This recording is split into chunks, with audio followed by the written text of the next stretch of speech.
It's time to get your morning started with the news you need to know. News update. News update. This is what's trending with DJ and PK. Hashtag NFL. The National Football League did not disappoint. How about those 3 games Thursday? Really impressive by Jordan Love. 4 touchdowns, no picks. Packers get out in front of the Lions, and the Lions are just chasing the game. And the Lions they're a good team. They're 7-5, but they're in a hole right now. They are in trouble. And the Packers, meanwhile, may have just vaulted themselves to the top of the division. We got a game today, the Amazon Black Friday game, with the Eagles and the Bears, a couple 8-3 teams. And if the Eagles win that game, and I suspect they will, the Bears are 8-3, but they have played a really soft schedule and they've dominated it. If the Eagles win, then the Packers take over the division lead. So Green Bay, steady as she goes, 8-3-1. That was a big division road win at Detroit. Detroit's got to figure out how to get back into the playoff race now. I think if I've learned anything watching football this year, it's that Ben Johnson must be pretty good because they switched play callers in Detroit, and they're on the outside of the playoff picture looking in right now. They've got some teams to chase down. And meanwhile, Chicago is taking the division lead. Now, if they lose today, they lose the division lead, but nonetheless, they're in the thick of everything in the playoffs, which is a major improvement. And Caleb Williams is playing better. He's improving. He's not there yet, still a work in progress, but they are finding ways to win. So hats off to Ben Johnson. It has hurt Detroit to lose him, and it has been a really good hire for the Chicago Bears. And for Detroit now, well, figure out how to chase down San Francisco. I think if the team's in the playoff race, that's the one they're most likely to catch. But coming up on the outside, the Dallas Cowboys. Cowboys, with a win over the Chiefs. The Chiefs really started fast, really struggled in the middle of the game, took the lead in the fourth quarter, and the Cowboys came right back and won the game. And just Kansas City could not get the Dallas offense off the field. So Dallas wins, and now they are 6-5-1, and they are a threat in the playoff picture. Now, the problem with Dallas is they win at home, they lose on the road, basically. There are only 2 road wins with the Jets and the Raiders, and they got some big road games coming up, starting with the Lions Thursday night.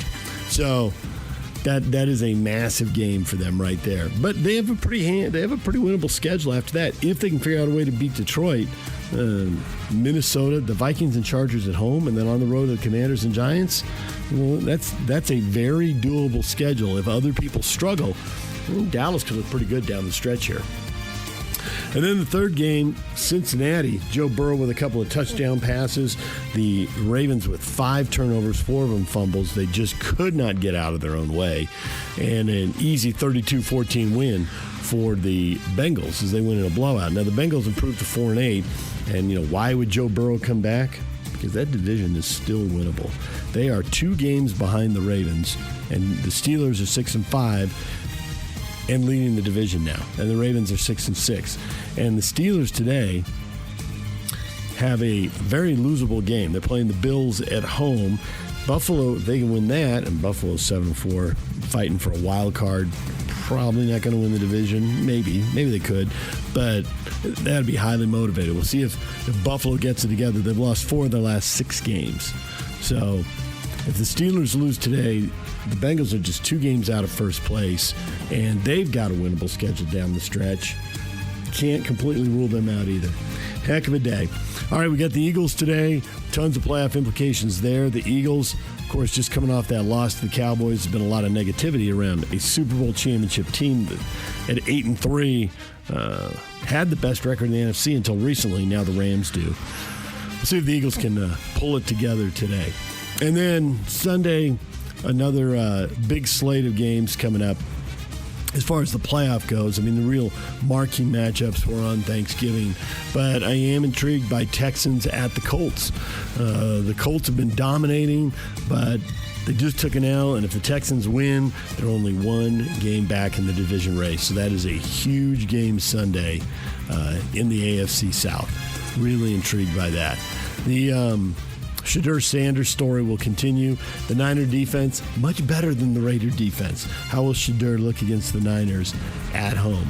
Niners had some injuries, but they're still playing great defense. Even without Bosa, even without Fred Warner, the former Cougar, their defense has been outstanding. So, all right, there's the NFL. DJ and PK. Hashtag Utah. The Utes kick off at Kansas at 10 a.m. this morning, going for win number 10 for Kyle Whittingham. That would be quite the exclamation point on the season. 10-win teams, hard to come by. Utes have had 10 of them ever. Ronnie Mack had 1. Urban Meyer had 2, actually, and then Kyle has had 7. So to get 10-2 in the regular season, not using a conference title game or any bowl game or anything like that, Kyle did that back in 2019 when they actually won 11 games, which is the third most wins in school history. The Fiesta Bowl team won 12 and the Sugar Bowl team won 13. So the Utes getting into rarefied air. That's the good news. They ought to beat Kansas. They ought to set the school rushing record.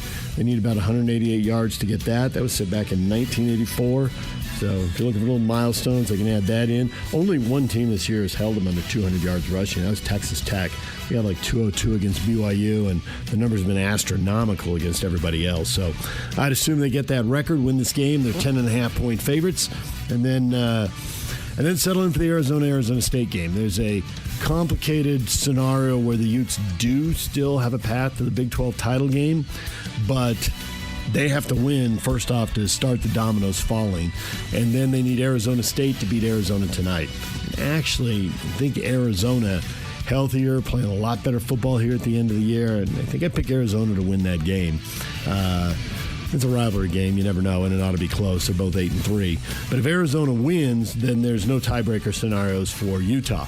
If Arizona State wins, then the Utes would actually have to root for BYU to win, and they need Texas Tech to lose at West Virginia. That is the only combination that would send them to the Big 12 title game. If BYU were to lose to UCF, that actually opens the door for Arizona State if they win. So it's a slim chance, but the Utes have to win. They have to have Arizona State win tonight, and then tomorrow they need West Virginia to upset Texas Tech and BYU to beat UCF. That is the path to the Big 12 title game. But all they can do is go out at 10 o'clock and try to win game number 10. DJ and PK. Hashtag BYU. BYU gearing up tomorrow for Senior Day to host UCF to get win number 11 and to send themselves to the Big 12 title game. It is all on the table. They're favored to handle UCF easily tomorrow. I would expect they would. However, that win might not be the win that sends BYU to the Big 12 title game, because it turns out in all the complicated scenarios, BYU is in with a win, but they are also in if Arizona State loses. If Arizona State is out, then BYU's got all the other tiebreakers, and they can back in with a loss. So, Cougar fans, if you want to watch tonight about 7 o'clock, Arizona and Arizona State play the Territorial Cup. And if the Arizona Wildcats win that thing, then it's set. Texas Tech is in, BYU is in, and they're not playing for anything tomorrow other than pride, stay in rhythm, send the seniors out the right way, win at home. I mean, there's all those things to play for, but they're in. The Big 12 title game ticket will not necessarily get punched at 11 a.m. in Provo. It could get punched tonight down in the desert. So gives you a little something to watch, a little something to pay attention to. Even if you don't want to watch the game, at least check the score, because it could all be over in the Big 12 tonight. Arizona ranked 25th now, and Arizona State ranked 20th now. Turns out they've got a lot riding on that game. I don't know how much that, well, they have a lot riding on it. Rivalry game, 9th win. And Arizona State still does have a path. If they win the game to get in, they would need everybody else to lose. So there you go. Actually, they don't need everybody else. BYU would do it for them. But they also get in if Texas Tech and Utah lose. So there's a couple paths there for ASU. It's not great, but they've got to win tonight, because if they lose, then it's Texas Tech versus BYU in the Big 12 title game. All right, DJ and PK. Utah Jazz. The Utah Jazz host the Sacramento Kings tonight at the Delta Center. This one gets underway a little on the late side. It's going to tip at 7:30. NBA Cup games should have the funky-looking floor out there. Jazz have already lost to Sacramento once, a one-point game out in Sacramento. Both these teams sitting on 5 wins. Both these teams near the bottom of the West, where I would expect them to be. Sacramento, though, should be a little better team this year. And Sacramento has won 2 of their last 3 games. They beat the Denver Nuggets. Who are you and what have you done with the Kings? They beat Denver and they beat Minnesota. They've won 2 of the last 3. They also lost to Phoenix. So, Jazz and the Kings tonight, 7:30. Listen to the game on 97.5 The Zone. College basketball. BYU defeats Miami 72-62, playing in the Terry Chocolate ESPN Events Invitational, whatever the heck that is in Florida. BYU gets a 10-point win. The story of the game, Kennard Davis Jr., 18 points. He missed 2 games after the accident and cited for DUI, and I think that's surprising to everybody that he's back after 2 games. Now, if you want to defend him, well, Coach was on the scene right away. He knows what's really going on, so this is okay. And if you don't like BYU, then it's like, only 2 games? Since when? Is the honor code all gone? Well, the honor code's not all gone. The BYU was just loaded up for what looked like a great season, and they sent their senior quarterback packing. So I wouldn't say the honor code's all gone. But at the same time, 2 games does raise eyebrows. So they haven't said anything yet about whatever circumstances there might be, because normally if you hear DUI, you'd think a longer suspension. He does have a court hearing coming up on the 12th, so he totally gets saying nothing before a court hearing. You know, if the charge is dismissed then or something, maybe there's more of an explanation. But I think it'll be 2026 before we get more of an explanation and find out whatever details there are that intrigue you. BYU's back at it today. They play Dayton tonight, and the game's on ESPN at 7:30 as that tournament continues. And for the Utes, how about the win over Ole Miss? Hit 2 big free throws with 4 seconds left and get a win. That is easily the biggest win of the Alex Jensen era. All right, that is What is Trending, brought to you by Shamrock Plumbing. No job too big or too small. Call the experts at Shamrock Plumbing. All right, the question of the day is now. DJ and PK, it's 97.5, the KSL Sports Zone. It is time for Hot Takes or Toast, the question of the day. PK, we have so many football questions. We're going to run out of football days for all our football questions. Oh, I plan to be on Earth a lot longer, so we've got time to answer them. Let's take a look at the game. UCF 5-6, BYU 10-1. BYU by a lot. This would be the most soul-crushing loss. There are people not over you asking that last week. Last week I thought it was spot on. This week I know when they play the game, anything can happen on any given Saturday. I just don't see it. Oh, neither do I. But I thought it was more legitimate or more seeable last week. 100%. You're on the road, traveling 2 time zones, playing a good team that was desperate because they'd lost 2 in a row. I just thought BYU's strengths lined up well against Cincinnati, and that game played out almost exactly the way I thought it would. I think I picked 31-20. It was 26-14. I trusted Jay's defense to keep Cincinnati under wraps, and they did. Now this UCF game, UCF just seems overmatched. I mean, they're 5-6. They've got to fly all the way across country. Yeah, absolutely. And they're not the better team. I'm looking at the way they've performed on the road this year. And as you might expect, the struggle has been real. They went to Kansas State and lost by a couple of touchdowns. Yes. They went to Cincinnati, lost 20-11. They went to Baylor and lost 30-3. They went to Texas Tech and lost 48-9. I'm having a hard time seeing why it is they're suddenly going to figure it out on the road. They're not going to. The Baylor loss is the one that really screams out to me. The Cincinnati one wasn't bad. The first one you mentioned, and then Texas just annihilates just about everybody they play, obviously. And so with that in mind, Baylor has not been knocking the socks off of people, and for UCF to lose to that game, to that situation, that just isn't good.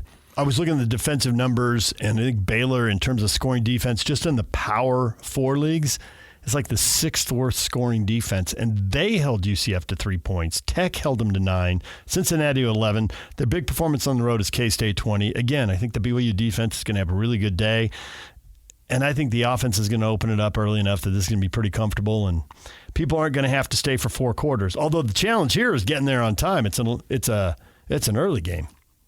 11 a.m.? 11 a.m., yeah. Super early. ESPN 2. Yeah, it's all right, though. That'll be fine. November, this late in the season, senior day, obviously. You'll be out of there by 2:30 if you stay for the whole game. Yeah, so you're going to have a family weekend, friend weekend, whatever you're doing there.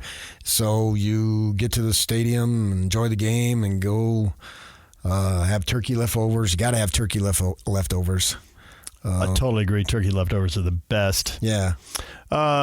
UCF is 5-6. We should also point out that they started 3-0 against a soft non-conference schedule. They are 2-6 in league play, and they played them all in a row. So they have lost 6 of the last 8 games, and they just beat Oklahoma State 17-14. Yeah, barely beating Oklahoma State, which shockingly has turned into by far the worst program in the Big 12, and none of us would have seen that going into it. But at least they did win that game, and they do have a chance to get bowl eligible, but I wouldn't put it on them there. I think the one, if you want to look at it, was at home. I think the Houston loss by 3, maybe gives you some hope there that they might be able to put up a fight. And Houston by 3 and Kansas by 7 are the two would make you think, well, maybe. Yeah.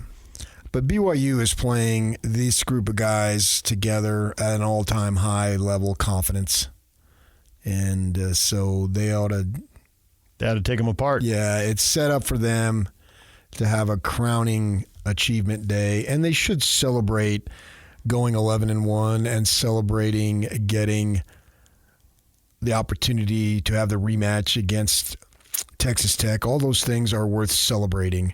There's no doubt about it, and I've got no problem with them celebrating any of that stuff. Why not? This is what it's about. Celebrate the good times. And they've got good times. Now, I guess that's a song, but I didn't really mean it that way. Just came out. Cool in the gang. All right. Yeah, I didn't intend to say that. I intended to say it, obviously, but I did not intend to draw a song lyric from it. And do what you do there, and then you've got the rest of the day, and they talk about, okay, the rest of the day, and then it's over, and then you get down to business and preparation for what we expect will be Texas Tech. The following week, and that's the starting time will be the exact same. I think it's 11 o'clock Central Time the following week, so you can be in that routine a little bit, and a widely, highly anticipated game to see what we got going. And for BYU, everything is there that you wanted in a football season, ever. And you don't have to have somebody say, for now, right now. Maybe if you lose that game the following week, you need somebody to throw you a bone. But right now, you don't. If you win the next 2, you take care of business, you're in the tournament. If you don't sweep the next 2 games, then you need a break. I don't think you do, but I get people do think that. Yeah, that'd be ridiculous to me, but... What do I know? So we'll worry about that at that time. And the thing about it is your pattern of winning offensively, it's not the Ty Detmer throw 3 interceptions and 7 touchdown passes. Nope. So nobody cares about the interceptions because you're chucking the ball all over the field all the time and you win 54-28. That's not the formula for this program this year. It's to play that great defense. Minimally be even in special teams. Maybe they can give you an advantage, but don't give you behind the chain, so to speak, special teams wise, which has happened a couple of times. And then play the sufficient, take care of the ball at all costs offense. And it may not be the sexiest way to win, but it's the way it's designed to win right now. And get the ball to L.J. Martin, let him do his thing. Ideally, what you would like, obviously, is to have a big lead and get him out of the ball game, and limit Bears carries. Ideally, a big lead and get everybody out of the game. I totally see where you're going with this. That's a huge game with Texas Tech. You need all your guys. The fewer bumps and bruises, the fewer sprained ankles, the better off. Right. Yeah, and I think that's they can't say that, but I think that's the message has to be jump on them early. Control the game. Now, I don't know that they're capable of jumping on people. Control the game. They're not capable of jumping on a lot of people. I think they're capable of jumping on UCF at home. Well, but they need these plotting type drives. They tend to, yeah. So I don't know that it can be 21-0. I don't know if there's enough time, unless you come up with a defensive score or short field, to do that in the first quarter. They're not completely big play challenged, but I get your point. Right. They can make big plays. Just be comfortable after one. And they can get turnovers and then get short fields. Be really comfortable after two. Maybe play a series or two after three, and then take their helmets and pads. I guess you probably couldn't do that in case you're sending a bad message, but ideally that's the objective. Get the younger dudes in there, get your stars out, your starters out, and get Jack Kelly, Glasgow. We all know who the guys are. Get them out of there and just have a great time. And then you always know if they think they're going to win, because nobody wants a senior day, because they've had a few of these back in the old days, especially as an independent, where the game's at 8:30 and you're playing Idaho State or whatever, and you did it after the game. And then they go, well, wait a second, we don't want to do it after the game if we lose, so they do it before the game. So if they have the senior thing after the game, then that'll tell you they expect to win. 100%. Yeah. Yeah. Because it's a little early, but the family and friends who want to be there to honor their youngsters will be there. If the game started at 8 a.m., they'd be there. Mom will be there at 7. Dad may be straggling a little bit, but you know darn well Mom will be there. 7:45. I was there in time. What are you looking for before? Mom will be there at 6:30. So this is just a great crowning achievement day. And for a program that I think I can say surprisingly has elevated itself to this level this quickly. To go 5-7, and granted Slovis got hurt. Probably if he stays healthy, you win one or two more games. But you go 5-7 in your first year, and then the next year you're winning 11 games in each of the next 2 seasons. I did not see that coming, man. And especially last year you start a new quarterback. This year you start a new quarterback. You start a freshman, no less, not somebody in the program. He doesn't get on campus until late. All that stuff goes on there, and you still don't miss a beat. You got to just say bravo, job well done, because coaches take a ton of heat when things don't go right, and when things go right, they need to be praised. I agree, but they're still taking heat from the crazies out there. That's very. But see, that's your social media stuff, to where you read a couple of things. That's the world in which we live. The anonymous social media dude or dudette is always going to be out there. I don't consider that legitimate. They still take heat. But you're not taking heat from the people who matter. Who cares? No, the people who matter, the Brian Santiagos of the world, aren't giving these guys heat. They know 10-1's a good thing. Yes. So you're never going to have a universal whatever. They've won. What is the record now? No, you shouldn't. What is the record now? What do you mean? They're 10-1? But over 2 years. They were 11-2, and they're 10-1 right now. And we expect them to go 11-1. 21-3. Yeah. Right, but that doesn't. That's like put a sign at the end of the court. End racism. We solved it. No problem. It's done now. Not in today's world. You're always going to have idiots. So right now, the only idiots are anonymous fools on social media and the College Football Playoff Committee. Well, they haven't made a final ruling. They have not. And no one's bagging on BYU on the college. No, just not giving them their flowers. It is a slanted, biased system to begin with. That has nothing to do with the Cougars. The game is rigged when it comes to the playoff. The SEC wants their 5 bids, and they're going to get them. Well, they want 6 or 7. And maybe over the long term, it'll sting in the short term, but maybe over the long term, that'll actually help it. How so? Because you're saying, wait a second here, you're not going to invite BYU, and they go 11-2, 2 seasons in a row, and you invited SMU. Because you say the thing is rigged, and you always go to the SEC, but SMU's not in the SEC. Fact. So they got in. They did. And so I don't know why you're totally eliminating it. You're overlooking. Well, I think one the reason with critical SMU is because there's two reasons that it always goes to SMU. One is that this BYU season is playing out a lot like the SMU season a year ago. And also a year ago, BYU won at SMU. Okay. So I think those are two reasons that I, along with a lot of other people, but I'll own it because I'm doing it, I'm defaulting to SMU over and over. And how so? Because I've brought up SMU a million times. I did just bring up the SEC here. It's rigged in favor of the SEC. But SMU got a break that I think BYU isn't going to get, if you consider that Why a break. not? They got a large bid. Oh, I think it's a break. Yeah. I'm fine with it. Well, break means maybe they didn't earn it. No. Okay, fine. I'm fine either way. Maybe the debate shouldn't have been BYU versus SMU. Maybe it should have been BYU and SMU versus, I don't know, Tennessee. Or pick somebody else who got in at large last year. There's always a presumption, well, it's the ACC versus the Big 12, because of course the Big 10 and the SEC are in. Understood. And I'll go with that. Earlier this week, we had on Shahan Jayaraja, who, when I asked him about, hypothetical matchups, because we're never going to see them, even if BYU gets in, they're not going to play Alabama. What would BYU Alabama look like? And he went right to, Alabama doesn't run the ball well.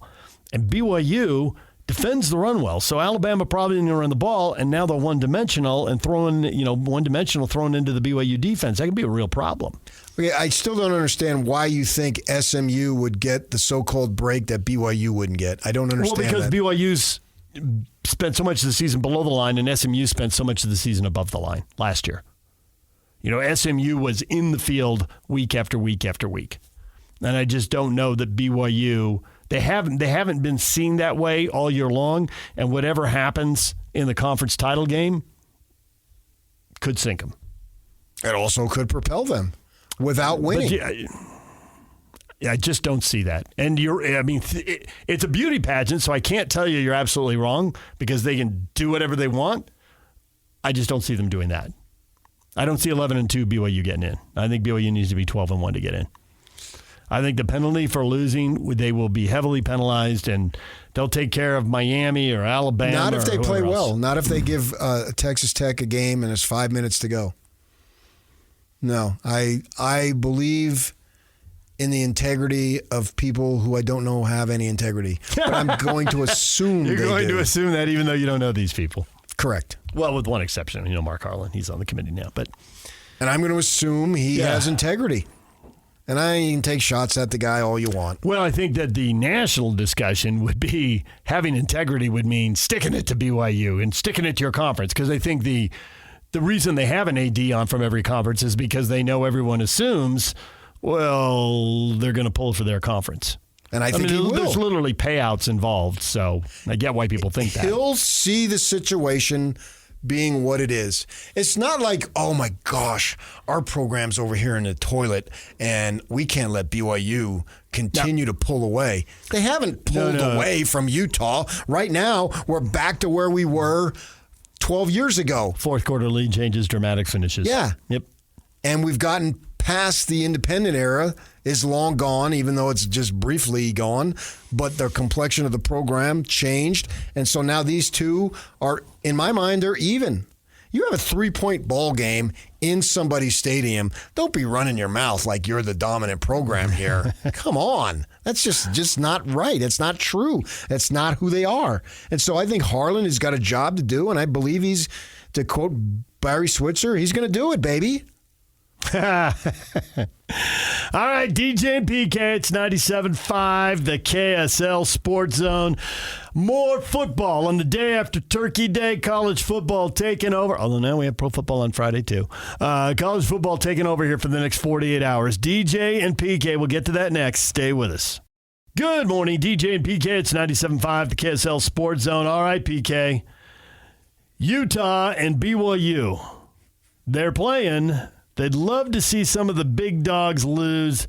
Who gets upset? Who do you think is at risk and could open the door so that our teams could climb? Let's have a dramatic, chaotic day. Well, I think it's an extreme long shot for Utah. Yeah. But it's not who do you want, who do you need? It's like, for instance, if Georgia gets upset, so what? You'd actually want Georgia to win. Oh, yeah. If Georgia Tech beats Georgia, and that game's coming up at 1:30 today, if Georgia would have 2 losses, I don't think it knocks them out. Tech, though, at 10-2, maybe they jump back into the picture. That's a marquee win. Right. That's a bad loss they just had to Pitt because it's like Texas Tech and BYU. They weren't competitive early on, and they're looking for a reason to doubt them anyway, and it's a second loss. So if Purdue, which won't happen, but if they should upset Indiana, it doesn't matter. Nope, Indiana at 11-1 gets in. Yeah. I do think that if Ole Miss loses to Mississippi State at 10-2, and then after the game, Lane Kiffin says he's going to LSU or Florida, I wonder if Ole Miss will get left out. 2 losses, and your coach is gone, and that means how does that change motivation and all that? I wonder. Mississippi State's 5-6. It's not. It's a bad loss. Not going to happen. Okay. A&M in Texas obviously is a possibility. A&M would not be knocked out with a loss. Texas probably doesn't vault back in with a win, but I guess you never know. Yeah, I don't know. You're right. You never know. I think it vaults them into the discussion, but I don't think it actually gets them in. I think the late game, if the Sun Devils win, I think that vaults them into an at-large bid just because we like Kenny.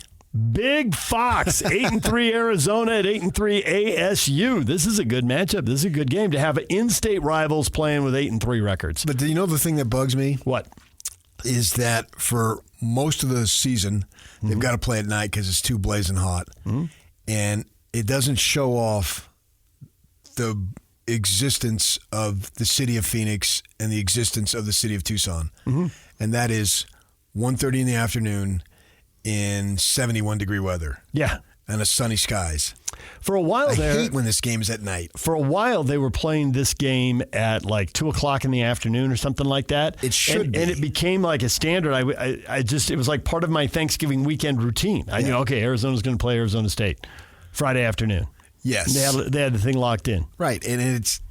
And the sun was out, and everybody else is shoveling snow or has the umbrella out against the rain, and they're running around, and then they take a shot. There's a bunch of co-eds up there, and everybody's in short sleeves. Right. And they swing their hair, and the hair flies around. Everybody else's hair is under a beanie that's got the little ski beanie with a little fluffy ball on top. Always bugged me when they play this game at night, because I always thought it should be in the day, because you got to play all the other games. It's too hot.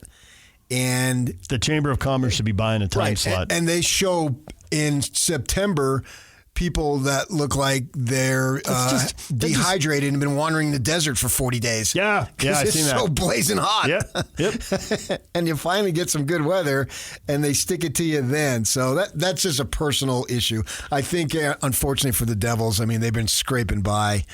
But the situation being what it is, if the team was at full health, but it's not, and so what? But I think Arizona's got enough offense going there. It's going to be difficult, but who knows? Maybe. Although I would take 8-4 with a chance. If you go 8-4, then probably you get a lesser bowl opponent, so you got a better chance to win. And 9-4, if you're an ASU fan and any 2-year time period, you win 19 games. If you win 20, if they go 9-4, yeah, right. Yep, sorry. Yeah, I would cheat them out of the conference title win. I forgot about that. I would take that. Yeah, any 2-year period. 20 wins in 2 years. Yeah, sign me up. Yeah, that's a lot of winning. That's pretty good. Ohio State, Michigan. This feels like Texas A&M. Ohio State's not falling out of the tournament if they lose, but Michigan could vault up. I actually take Michigan getting in more seriously than I do Texas. Michigan would be 10-2. Texas would be 9-3. Michigan 10-2 with a win over Ohio State. I can't argue that. I know. And Alabama with like 4 wins, Notre Dame's the team that should be gone. It won't happen. Or Alabama. I just don't think Alabama and Oklahoma have beaten more ranked teams. Notre Dame's lost to 2 ranked teams. And lost to 2 very good teams. Yeah, but there's 2 words that favor Notre Dame. Notre and Dame. Or fighting and Irish. Which ones? If you want to go the nickname, fine. I don't see them getting left out.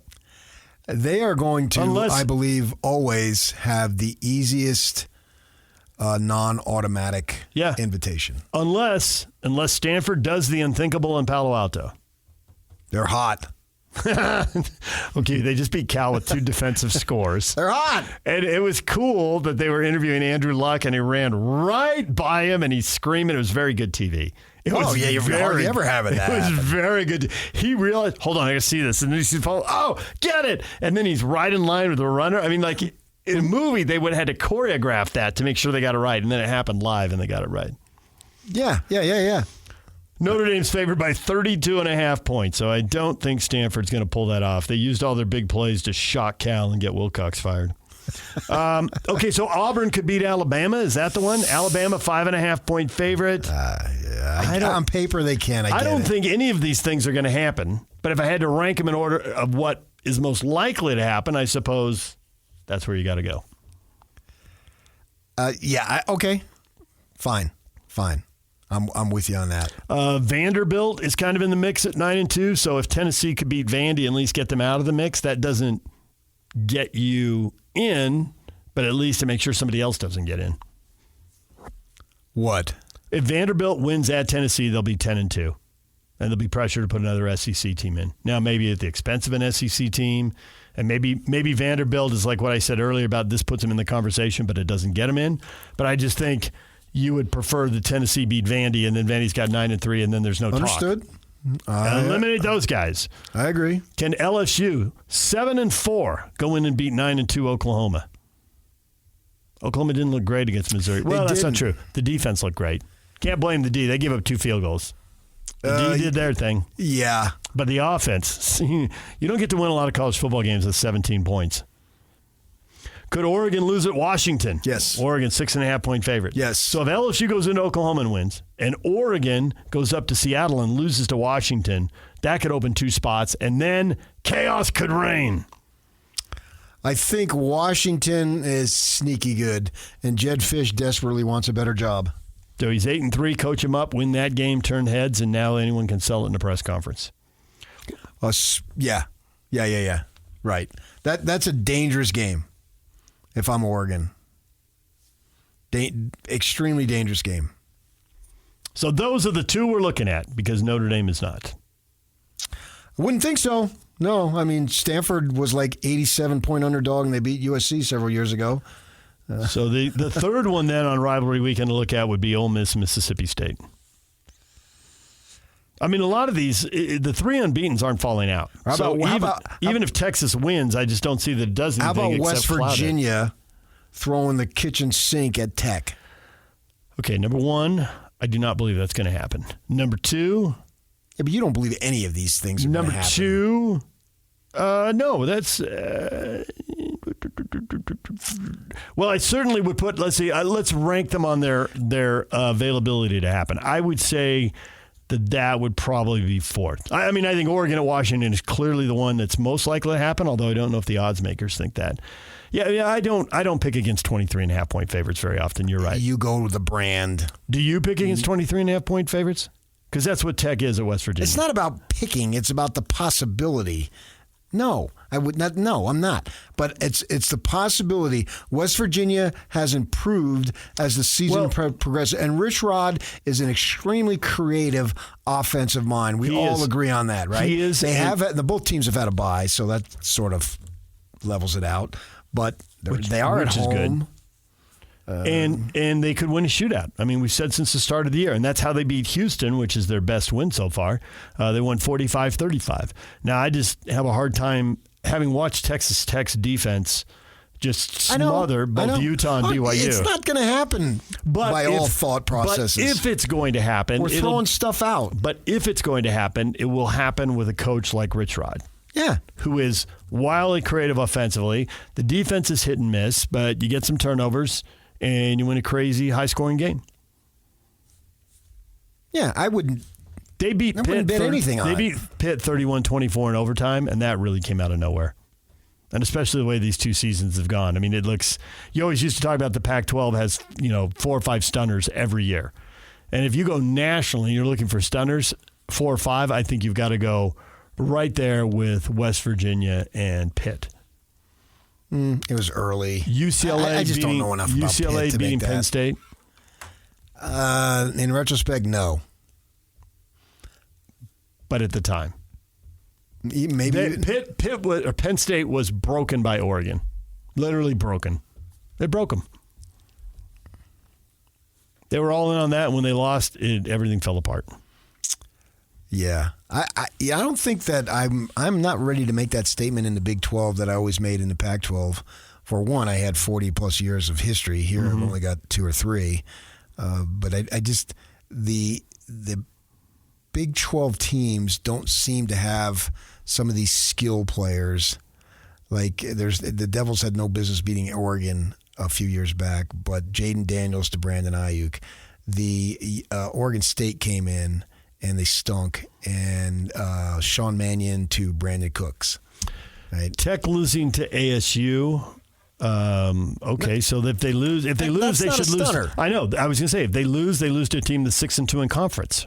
Well, and 15-2 when they have the quarterback and, right, and the wide receiver. Yeah. And BYU's loss is at Texas Tech, so that's not a stunner. Utah's losses are to Texas Tech and BYU, not stunners. So ASU, were you stunned by either of the ASU losses at 6-2? No. Because then now we're down to teams that are 5-3, and almost by definition, that's not stunning. No. We haven't had the monumental upsets in this conference. No. Oh, hopefully we don't get one tomorrow in Provo. But maybe we get one in West Virginia, Morgantown. Oh, you know what they say about Morgantown? What do they say about Morgantown? All right, DJ and PK, it's 97.5, the KSL Sports Zone.